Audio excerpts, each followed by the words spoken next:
সকাল সকালে উঠে বাসি কাম করে পূজাটা দিয়ে নিলাম। এখন অনেকটাই সকাল 7টা। তো সকাল 7টার সময় আমার পূজা হয় না কোনো দিনও, কারণ স্কুল না থাকলে তো এত সকালে উঠাও হয় না, আর কাজ করে পূজাটাও দেওয়া হয় না। তো আজকে উঠেছি 5টার সময়, তার জন্য সকালে দেখো 7টার মধ্যে আমার পূজাটাও দেওয়া হয়ে গেছে। আর এদিকে পিহু যাবে স্কুলে, তার জন্য ভেবেছি আগে স্নানটা করে পূজাটা দিয়ে নিই, তো দিতেও যেতে হবে। তো চলো আজকের ভিডিওটা শুরু করি। সবাইকে জানে মুন লাইফস্টাইলে ওয়েলকাম।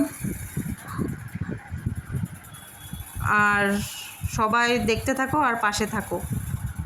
তো কথাগুলো অনেকটাই স্লো যাচ্ছে আর থতমত খেয়ে যাচ্ছে, কারণ অনেকটা দিন পরে ভিডিওটা করছি তো তার জন্য।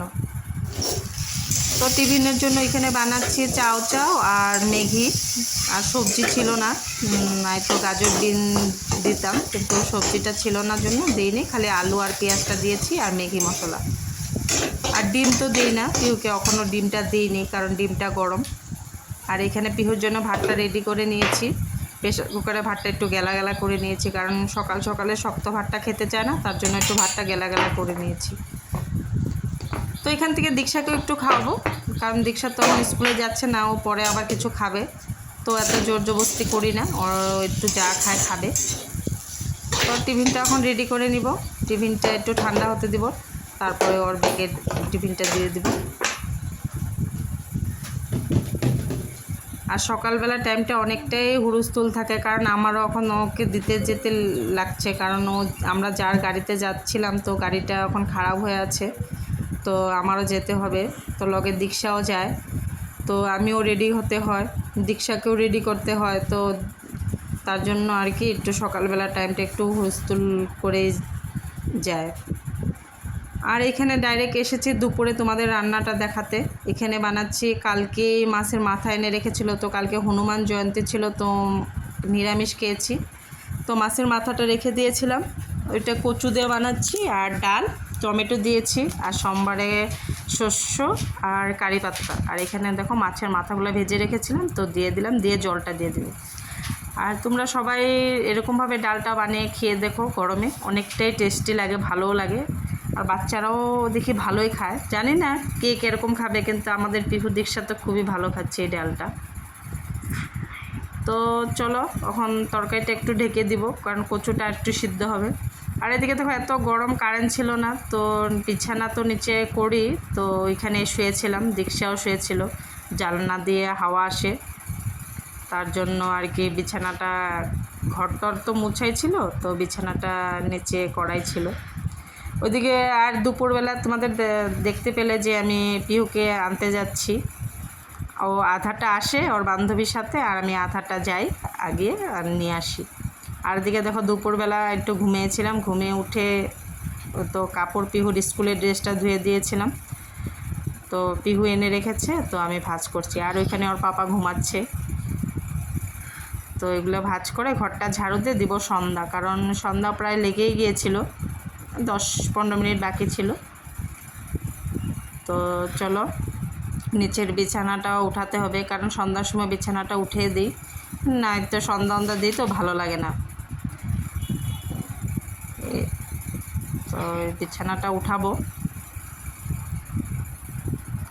এইখানে আমি শুই, কিন্তু লগে পিহুও শয়, দীক্ষাও শয়, ওরা দুইজনে আমার সাথে এসে শুয়ে থাকে। এই জায়গাটাতে না অনেক সুন্দর হাওয়া আসে, জানলাটা খোলা থাকে, তো রাত্রেও তো আমি এখানেই ঘুমাই। রাত্রে এই ঘরটা মানে মাঝখানের রুমটার মধ্যে তো এখন ঘুমানো যায় না, অনেকটাই গরম, কারণ ওই ঘরটা আমাদের জানালা নেই, তো এই ঘরে আমি বিছানা নিচে করি। বিছানায় জায়গা হয়, 4 জনের জায়গা হয়ে যায়, কিন্তু অনেক কষ্ট হয়ে যায়, তার জন্য আমি বিছানায় ঘুমাই না, নিচেই ঘুমাই। আর টেবিল ফ্যানটাও চলে, তো অসুবিধা হয় না। আর চলো এই ঘরে না বসলেও না থাকলেও দেখো এই ঘরটাও কিন্তু অনেকটাই অগোছালো হয়ে যায় দুপুরবেলা। পিহু স্কুল থেকে এসে পড়াশোনা করে এখানে বসে, ও এসে স্কুল থেকে এসে একটু পড়াতে বসে। তো বিছানাটা ঝেড়ে ঘরটা ঝাড়ু দিয়ে নিই, ঘরটা ঝাড়ু দিয়ে তারপরে দিব সন্ধ্যা। আর দুপুরবেলা আমি রান্না করে ভাত খেয়ে গাটা ধুই, কিন্তু আজকে আর ধুই নেই, যে অনেক গরম পড়েছে, তো রাত্রে তো আবার গাও ধুতে হবে, তার জন্য আজকে আর ধুইনি। তো এমনি হাত পাও ধুয়ে এসে সন্ধ্যা দিয়েছি, সন্ধ্যাটা দিয়ে চাটা খেয়ে, ওর পাপা ঘরেই ছিল, তো মুড়ি দিয়ে চাটা খেয়ে তারপরে চলে এসেছি রাত্রে। এটা রাত্র 9:30 বাজে। তো পিহুর বইগুলো আনা হয়েছিল, তো মলাট লাগানো হয়নি। তো মলাট বেশি না, 4টা বই, 2টা তো পাইনি, আর 4টা বই, তো এই মলাটটা লাগিয়ে দিব। স্টিকারও আছে, তো লাগিয়ে নেবে। আর আঠাটা আনা হয়নি, তো আঠাটা যখন দীক্ষার বইয়ে মলাট লাগাবো আনবো, তখন ওর বইটার মধ্যে আঠাটা লাগিয়ে দেবো, নাহলে তো খুলে যাবে। এগুলা প্লাস্টিকের থাকে না আর কি, যত মানে চিপে চুপে লাগিয়ে রাখলেও ওই মলাটটা থাকে না। আগে যেরকম আমাদের মলাটগুলো আঠা লাগতো না, এমনিই থাকতো, কিন্তু এই মলাটগুলো থাকে না। তো দুপুরবেলার ডাল আর ওই কচু তরকারিটা ছিল মাছের মাথা দিয়ে, কিন্তু ডাল দিয়ে তো কিছু ভাজি নেই, পিহু দীক্ষা খাবে না, তো ভাবলাম একটু আলু ভাজি করি। আর ওর পাপাও বলল যে একটু ভাজি হলে ভালো হতো, তো আলুটা ভাজি এখানে করছি, অল্প করেই করব, কারণ আমারও রাত্রে খাওয়ার এত ইচ্ছা নেই, আর ওরাও একটু একটুই খাবে। তো আলুটা ভেজে নিচ্ছি। আর সারাদিন তো ওরকম তোমাদের সাথে কোনো কাজকাম শেয়ার করিনি, কারণ অনেক গরম, আর সকালবেলা স্কুলে যেতে হয়, আবার আনতে যেতে হয়, আবার এসে তাড়াহুড়া করে কাজ করতে হয়, তো এর জন্য আর সকালবেলার টাইমটা তোমাদের সাথে কোনো কাজকাম শেয়ার করিনি। তো এর জন্য ভাবলাম একটু সন্ধ্যার সময় তোমাদের সাথে কাজকামগুলো শেয়ার করি। তো এখানে চায়ের বাসনগুলো আমি সন্ধ্যার সময় চা খেয়েছিলাম, তো এগুলো ধুইনি। তো এই আলু ভাজিটা করতে করতেও বাসনগুলোও ধুয়ে নেব, একবারে মেজে নেব। তারপর দেখছি ভাত একটু মনে হয় কম হচ্ছে, তো ভাবলাম একটু ভাতও বসিয়ে দিই, প্রেশার কুকারের মধ্যে ভাতটাও বসিয়ে দিব। তো চলো বাসনগুলো ধুয়ে নিই।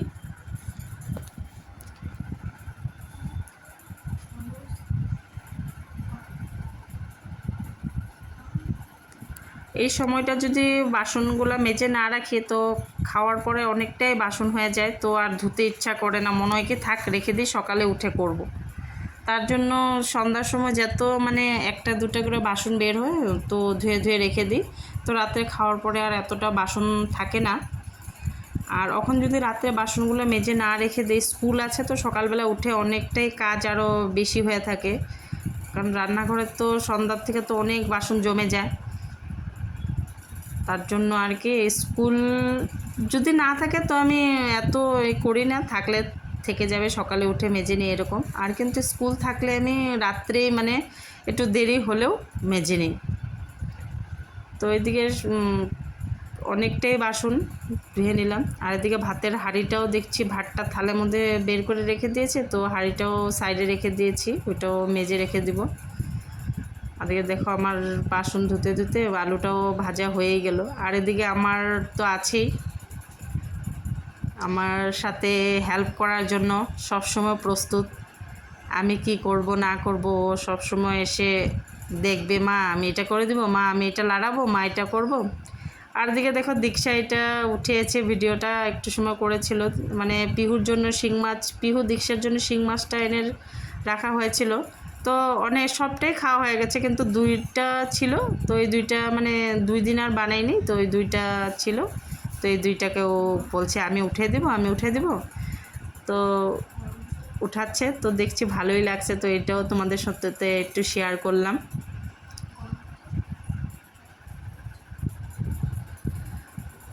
আর এদিকে দীক্ষা চলে এসেছে যে আমাকে কি হেল্প করে দিতে পারে, তো বলছে মা আমি ভাতটার প্রেশার কুকারটার ঢাকনাটা লাগিয়ে দিব জল দিয়ে, আর আলু ভাজাটা একটু লাড়িয়ে দিব, তো ওই যে আলু ভাজাটা লাড়াতে যাচ্ছে, আর ভাতটা, হ্যাঁ, তো এদিকে ক্যামেরাটা পড়ে যাচ্ছিল, তো ওইটাই বলছিল যে মা ক্যামেরাটা তো পড়ে যাচ্ছিল, তো ও ঠিক করে দেয়। তা আমি তো এটা যখন দেখছিলাম এডিটিং করছিলাম তখনই দেখছি যে ক্যামেরাটাও পড়ে যাচ্ছিল, ও ঠিক করেছে, তারপরে আমি পরে ঠিক করে দিই। আর এদিকে ও প্রেশার কুকারটা দেখো ও লাগাবেই, চেষ্টা চালিয়ে ও মানে প্রেশার কুকারটা যে পারে না, কিন্তু প্রেশার কুকারটার ঢাকনাটা লাগাবেই। আর কথায় আছে না, চেষ্টা করলে কি না পারা যায়, সবই পারা যায়, ওইটাই হচ্ছে। আর ও চেষ্টা করে প্রেশার কুকারটার ঢাকনাটা লাগাবেই। তো তো আমি ভাবছি লাগিয়ে দিব, না ও বলছে না দেখে মা আমাকে তো আমি লাগাবো। তারপর ও ভাতের মধ্যে জল দিয়েছে, তো আমি দেখছি যে না একটু কম হবে, আর একটু জলটা দিয়ে দিই। তারপরে জল দিয়ে দিলাম। তারপরে তোমরা দেখো ও প্রেশার কুকারের ঢাকনাটা কীভাবে লাগায়। আমি থেকে বলছি থাক রেখে দে, লাগবে না আমি লাগাবো, কিন্তু না বলছে না মা আমি লাগাবো আমি লাগাবো। তো ওইটাই দেখলাম যে চেষ্টা করলে ওইটাই কি না পারা যায়, সবই পারা যায়। যে ও চেষ্টা করে এটা ঢাকনাটা লাগালোই, এইভাবে না হোক ওইভাবে হোক যেমনি হোক ও যে লাগিয়ে নিল।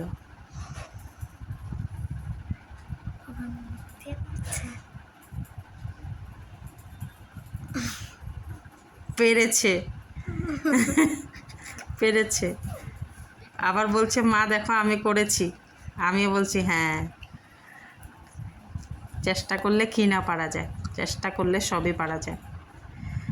তো আলুটা একটু কড়কড়া করেই ভেজে নিব, কারণ কড়কড়া মানে একটু করলে ওরা ভালো পায় আর কি, খেতে ভালো পায়, মানে লেতাটা ভালো পায় না, একটু কড়কড়াটা হলে ওই যে আলু কি বলে না একটা পটেটো ফ্রাই কি আছে ওইটার মতন, ওইটার মতন খেতে ভালো পায়। আর এদিকে 10টা বেজেও গিয়েছিল, তো ওর পাপা তো ঘরে থাকলে 9:30টার মধ্যেই ভাতটা খেয়ে নেয়।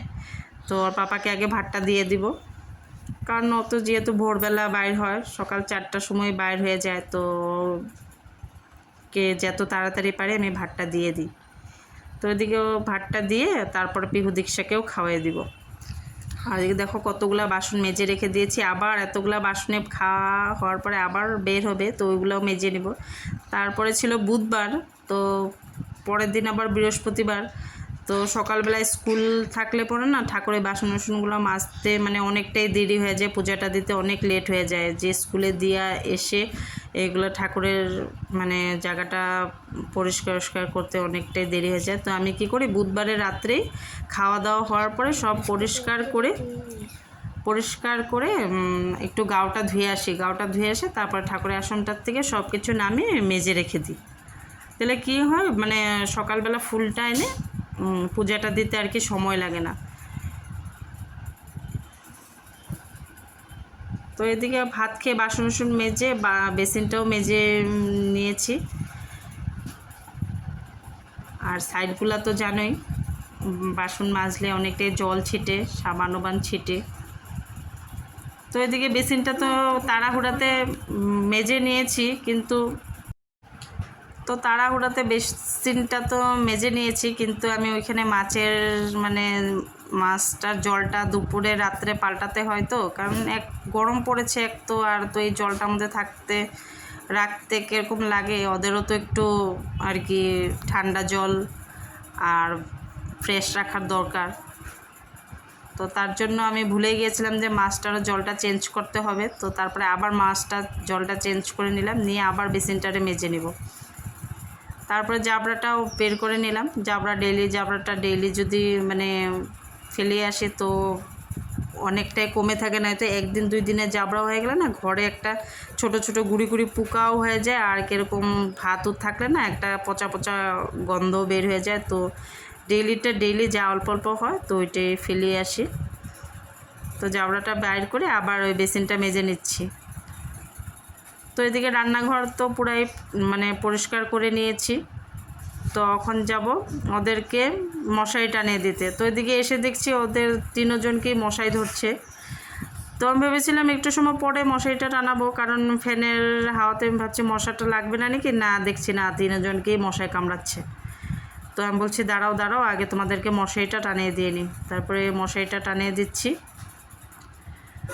আর শোয়ার পরে না মশারি টানাতে বহুতই অসুবিধা হয়, যদি বিছনাটা ফাঁকা থাকে তখন মশারিটা টানাতে এত অসুবিধা হয় না, গুজে টুজে দিতেও সুবিধা, কিন্তু শোয়ার পরে মশারি টানাতে গেলে না অনেকটাই মানে অসুবিধা। আর এদিকে মশারিটা টানে আবার ওদেরকে টেবিল ফ্যানটাও লাগিয়ে দেবো। ওদিকে পিহু বলছে পিহুর হাওয়া লাগছে না, গরম লাগছে, ওর পাপারও বলে গরম লাগছে। আর আগে গরমে তো আমরা মশারি টানাতাম না, কিন্তু এখন এত মশা যে মশারি ছাড়া তো থাকাই যায় না, এত মশা। একটু সময় রুস্টার জ্বালানো থাকলেও মানে অল্প সময় মশাটা থাকে না, আবার একটু পরে রুস্টার বন্ধ হয়ে গেলে আবার মশা এসে পড়ে। তো এদিকে ওর পাপার মোবাইলটা চার্জে দিয়ে দিব। দিয়ে ওদেরকে টেবিল ফ্যানটা লাগিয়ে আমি বাকি কামগুলো করব। দেখো ওইদিকে সন্ধ্যার সময় মলাটগুলো লাগিয়েছিলাম, তো ওগুলো জায়গাতে রাখা হয়নি, ওগুলো ঠিক করে রাখবো। আর জানোই তো বাচ্চা খেললে পরে জিনিস সব উলটপালট, এদিকের জিনিস ওইদিকে, এদিকের জিনিস ওইদিকে, তো সব ছড়ানো ছিটানো থাকে। এইগুলো যদি রাত্রে ঠিকঠাক করে না রাখে তো সকালবেলা আরও এইগুলো করতে করতেই আধা টাইম চলে যায়, তখন এইদিকে করতে গেলে মানে ওইদিকে হয় না। তার জন্য আর ওরা ঘুমিয়ে পড়লে আমার কাজ করতে একটু না সুবিধা হয়, আর আমার ভালোও লাগে এই টাইমটা মানে কাজ করতে। মানে তখন একদিক থেকে পরিষ্কার করে রেখে দিলে আর তো নোংরা করে মানে করতে পারে না, যেহেতু ওরা শুয়ে পড়ে ওই টাইমটা। তো আমি সব কিছু পরিষ্কার করেই রেখে দিই, সকালে উঠে একটু ঘরটা ঝাড়ু দিয়ে মুছে, ধরো একটু ধুলাউলা পরিষ্কার করে মুছে স্নান করে এসে কাপড়টা ধুয়ে। তো এদিকে দেখো আমি আমার বিছানাটাও করে নিয়েছি, এখানে নিচে আমার বিছানা করে নিয়েছি। আর যখন গাও ধুয়েছিলাম মানে ঠাকুরের বাসন ধোয়ার জন্য গাওটা ধুয়েছিলাম, তো এখানে ওর পাপার 2টা গেঞ্জি ছিল, তো আমার নাইটি একটা ছিল, ওইগুলো ধুয়ে এখানে মেলে রেখে দিয়েছি, কারণ রাত্রে ফ্যান চলবে তো ফ্যানের হাওয়াতে এগুলো শুকিয়ে যাবে। আর দেখো কতটাই রাত্র, সবার ঘরে লাইটই off. So guys, good night, সবাই ভালো থেকো, সুস্থ থেকো। দেখা হবে আগামীকাল নতুন একটা ব্লগের সাথে। ততক্ষণ টাটা। আর ভালো লাগলে লাইক কমেন্ট শেয়ার সাবস্ক্রাইব করে দাও। আজকে মতো টাটা, বাই।